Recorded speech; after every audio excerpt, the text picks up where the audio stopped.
Otep à tous. Bien-aimés frères et sœurs, le président Poutine vient de donner une leçon de diplomatie, de morale, de civilité, d'honnêteté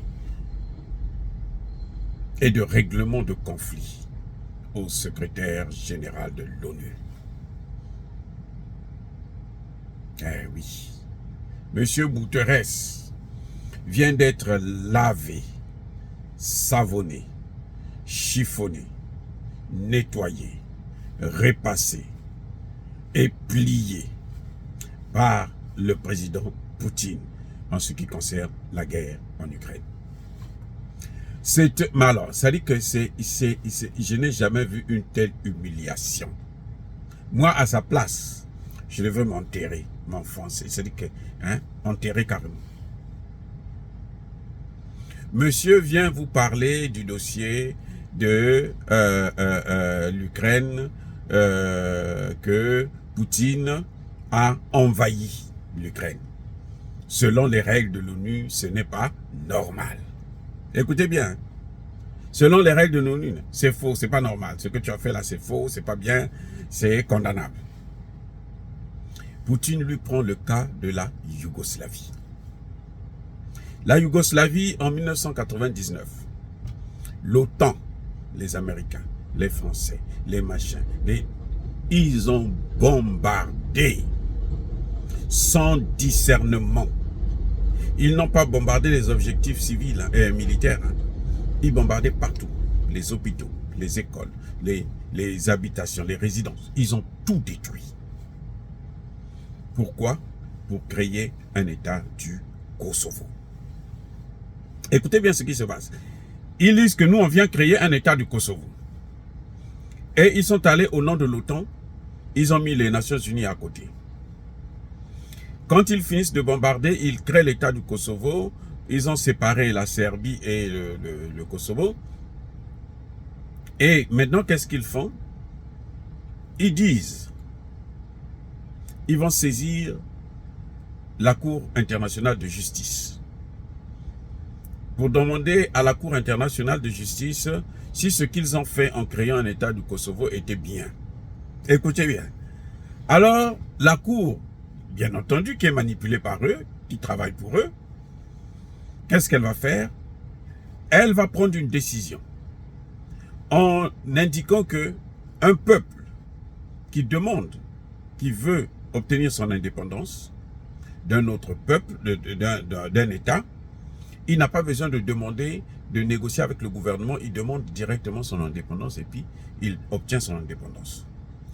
Et ils disent que les Albanais, les Kosovars, voulaient l'indépendance. Donc, la Cour dit, ils avaient le droit d'obtenir cette indépendance selon la charte de l'ONU. Et Poutine qui dit, voyez monsieur le secrétaire général, là, ce sont les pays de l'OTAN qui ont décidé de créer un État, le Kosovo. Ils ont comment dirais-je, créé cet État de toutes pièces. Poutine dit que ici, là, c'est pas moi qui ai demandé. Parce que depuis longtemps, nous avons demandé qu'il fallait régler cette situation. Personne n'a voulu écouter. Ces populations sont venues nous voir, ils ont demandé notre aide. Et nous, en fonction de l'article 55 de la charte de l'ONU, on a le droit de sauver un peuple qui est en difficulté, qui nous sollicite notamment. Et qu'est-ce qu'on fait? Ces populations, on organise un référendum. Ces populations décident par un oui massif de rester avec la Russie.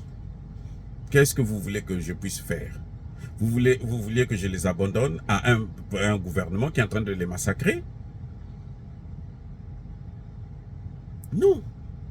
Mais vous aviez créé, c'est vous-même qui avez créé un précédent. Vous avez saisi, et la Cour internationale de justice a reconnu l'État du Kosovo.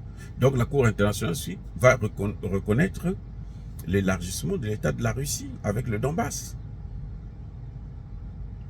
Et là, le secrétaire général qui dit à Poutine, mais vous savez, l'ONU n'a pas reconnu l'État du Kosovo. Poutine lui dit, mais attendez, mais quand l'ONU ne reconnaît pas la Cour internationale de justice, c'est quoi? C'est pas l'ONU? Vous dites le secrétariat général n'a pas reconnu, mais les États ont reconnu. Les États-Unis ont reconnu. Les pays européens ont reconnu. Tous les pays de l'OTAN ont reconnu. Alors pourquoi vous me dites à moi que l'ONU ne reconnaît pas, c'est une invasion? C'est pas une invasion puisqu'il y a un précédent qui vient de chez vous, de la Cour pénale internationale de justice. C'est vous qui l'aviez dit.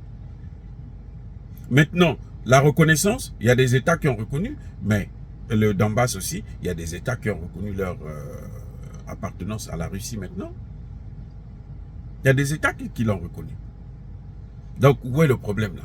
En fait, les Occidentaux se sont fait avoir, se sont fait prendre dans leur propre piège. Ce que Poutine a fait là, c'est exactement ce qui s'est passé au Kosovo, en Serbie. Et il y a même une différence. Parce que Poutine, lui, il a organisé un référendum et les populations ont dit que non, nous voulons rester avec toi. Alors qu'eux, ils n'ont pas organisé un référendum. Ce sont eux qui ont décidé que nous devrons séparer, créer un État du Kosovo. Comme ils sont en train de faire avec la RDC. L'ONU ferme les yeux et après l'ONU va dire au Rwanda, non, oh, non, c'est tout à fait normal. Les États-Unis ont reconnu, bon, nous, c'est pas nous qui avons reconnu. Mais le rôle de l'ONU, c'est lequel? C'est la même situation qui s'est produite avec la Cour pénale internationale. Regardez, là, ils ont demandé qu'on poursuive Poutine. Mais pourquoi ils ne demandent pas qu'on poursuive George Bush, qu'on poursuive Clinton, qu'on poursuive Barack Obama? C'est ça le problème. Quand la procureure qui avait incarcéré le président Laurent Gbagbo a voulu enquêter sur les crimes des États-Unis en Yougoslavie, mais c'était grave. C'était grave. Vous voyez? Donc, c'est un peu ça. Il y a un problème. Je ne comprends pas pourquoi ces gens, ils veulent apprendre le droit aux autres et eux, ils n'appliquent pas ce même droit. Vous voulez apprendre le droit aux gens, vous voulez les civiliser, mais faites ce que vous faites d'abord. La meilleure façon d'apprendre quelque chose à quelqu'un, c'est de l'expérimenter soi-même. Quand la personne voit le résultat, voit comment ça se passe, elle va bien comprendre la leçon. Donc le secrétaire général, d'ailleurs Poutine l'a reçu avec la même table qu'il avait reçu le président Macron. Donc ça montre bien que, Macron, Guterres, c'est le tabac de la même pipe. On les met au même pied d'égalité. C'est incroyable ce qui est en train de se passer en ce net moment au niveau de la communauté internationale. Le secrétaire général vient parler de l'humanitaire au lieu de parler de la recherche de la paix. Il dit la recherche de la paix, ce n'est pas notre problème. Nous, on ne travaille pas là-dessus. Nous, on est seulement venus pour l'humanitaire. Et en plus, il vient avec des fausses informations, avec le mensonge. Un menteur du jamais vu. Un secrétaire général qui ment comme il respire. Bien entendu, il est polonais, portugais ou polonais, je ne sais pas quoi. Et donc, il travaille pour l'OTAN. Et c'est ça le problème. C'est ça qui fait que les Nations Unies sont appelées à disparaître. Vous allez voir, la SDN aussi c'était comme ça. Les Nations Unies, ça va être pire. Appelées à disparaître. Surtout avec l'arrivée des BRICS là. Ils vont, alors, on ne sait pas s'ils vont encore exister. Il va en Ukraine pour chercher à donner des leçons à Poutine. Il n'est jamais parti voir Kagame au Rwanda. Vous voyez pas qu'il est dingue, il est malade. C'est un raté. C'est incroyable ça. Oh, bien aimés frères et sœurs. En tout cas, la situation en Ukraine, elle ressemble à celle de la Yougoslavie. les mêmes causes là, ça produit les mêmes effets. Ne soyez pas surpris que les Nations Unies, les États-Unis et les autres ne puissent pas être surpris.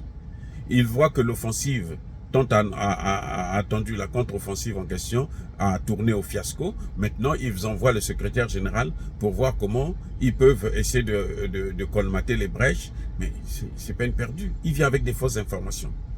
Il dit qu'à Mariupol, il y a la guerre, alors qu'à Mariupol, la guerre est terminée depuis. Donc, il vient avec des choses, c'est-à-dire qui n'ont ni tête ni queue. Il ne sait plus quoi faire, il n'a plus rien à faire. Oh, bien-aimés frères et sœurs, soyez bénis, abondamment bénis par le Dieu des Kémites et par nos ancêtres angélisés. Mais que tous ceux qui persécutent le continent africain, le pillent et le déstabilisent, qu'ils soient noirs, blancs, chinois, arabes, indiens, qui qu'ils soient maudits, punis, foudroyés, neutralisés, effacés, écrasés par ce Dieu des Kémites et par nos ancêtres angélisés. Vive l'Afrique éternelle, j'ai dit et j'assume.